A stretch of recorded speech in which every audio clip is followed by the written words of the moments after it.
दोस्तों पिछले दिनों आप लोगों को शायद पता है, स्पेशली उन लोगों को तो पता ही है जो कि म्यूचुअल फंड से रिलेटेड काम करते हैं, कि एक घटना घटा है इंडियन म्यूचुअल फंड मार्केट में। वो ये कि फ्रैंकलिन टेम्पल्टन ने 6 ऐसे स्कीम जो कि डेट में कारोबार करते हैं उनको बंद कर दिए हैं। अब दोस्तों उनके पास जो एसेट्स है उनकी कैटेगरी या फिर उनका क्वालिटी आज के दिन में बहुत ही नीचे हो गया है।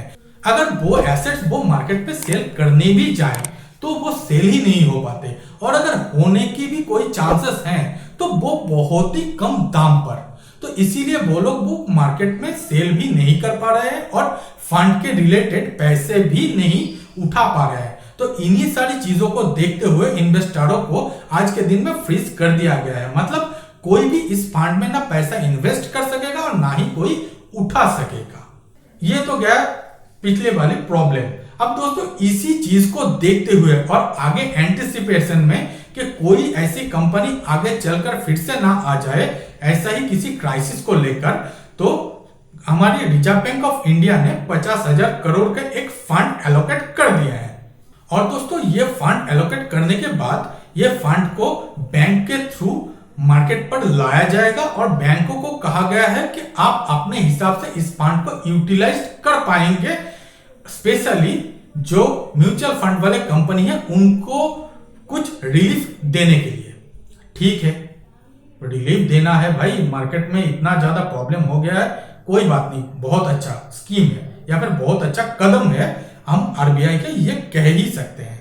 दोस्तों बैंक को दिया गया है रेपो रिवर्स रेपो को कुछ इधर उधर करके, वो अलग बात है, उसके बारे में हम अलग से वीडियो में बताएंगे। खैर बैंक, आप ये चीज मान लीजिए कि बैंक के पास वो पैसा आ गया है। अब दोस्तों करना क्या है बैंक को? दोस्तों बैंक के पास अब ये डिसीजन लेने की क्षमता है कि कौन से म्यूचुअल फंड को वो ये रिलीफ दे पाएंगे। अब दोस्तों बैंक ये रिलीफ देगा एज ए लोन, मतलब बैंक कोई भी म्यूचुअल फंड अगर बैंक के पास जाए तो बैंक उसको लोन दे सकेंगे। लेकिन इसमें भी बहुत सारे कैच और टर्न एंड ट्विस्ट है, वो क्या मैं बता रहा हूं।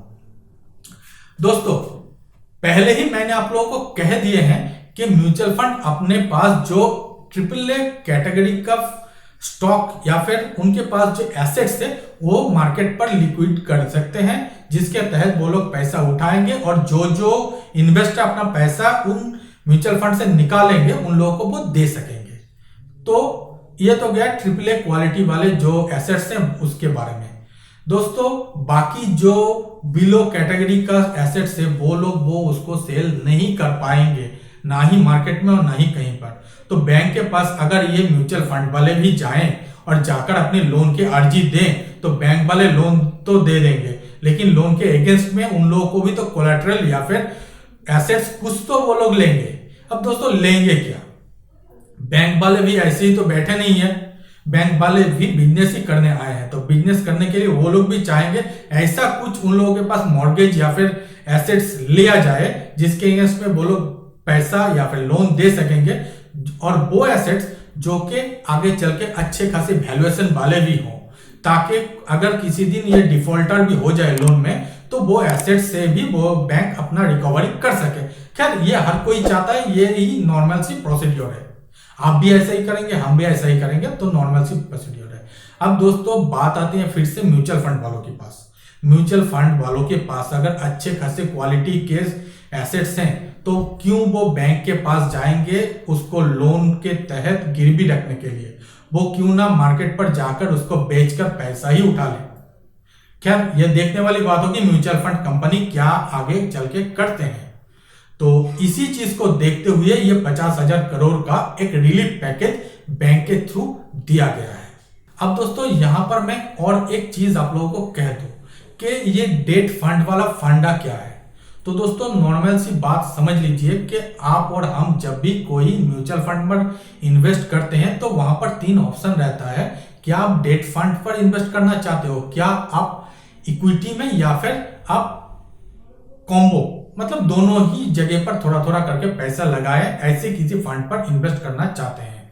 तो दोस्तों यहां पर डेट फंड मतलब आप और हम जो डेट फंड पर पैसा इन्वेस्ट करेंगे वो पैसा कलेक्टिवली मतलब अलग अलग लोगों के पास से एक जगह जमा होगा, एक फंड पर जमा होगा और वो जो पैसा है वो अलग अलग अच्छे अच्छे या फिर किसी भी तरीके की एसेट्स पर इन्वेस्ट किया जाए। यहां पर एसेट्स का मतलब होता है बॉन्ड, चाहे वो गवर्नमेंट बॉन्ड हो सकता है या फिर बड़े बड़े अच्छे किसी कंपनी का भी बॉन्ड हो सकता है, जैसे रिलायंस वाली किसी कंपनी का बॉन्ड या फिर ऐसे ही बड़े अदानी का बॉन्ड। ऐसे जितने सारे बड़े बड़े कंपनियां, उन लोगों ने भी मार्केट से पैसा उठाने के लिए अपना बॉन्ड फ्लोट करते हैं, तब जाकर ये म्यूचुअल फंड वाले भी उसमें पैसा लगाते हैं और कंपनी उन पैसों से अपना बिजनेस करते हैं और आगे चल के वो रिटर्न देते हैं। म्यूचुअल फंड का बिजनेस ऐसा ही चलता है।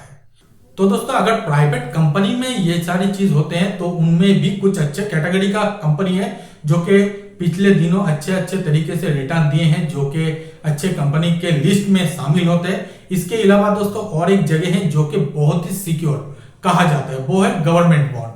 मतलब इस बॉन्ड के तहत या फिर इन जनरल जो कि डेट फंड होते हैं, इसमें रिटर्न की जो लिमिट है या फिर रिटर्न की परसेंटेज है वो तो कम मिलती है, लेकिन रिटर्न की जेन्युइनिटी सबसे ज्यादा होती है।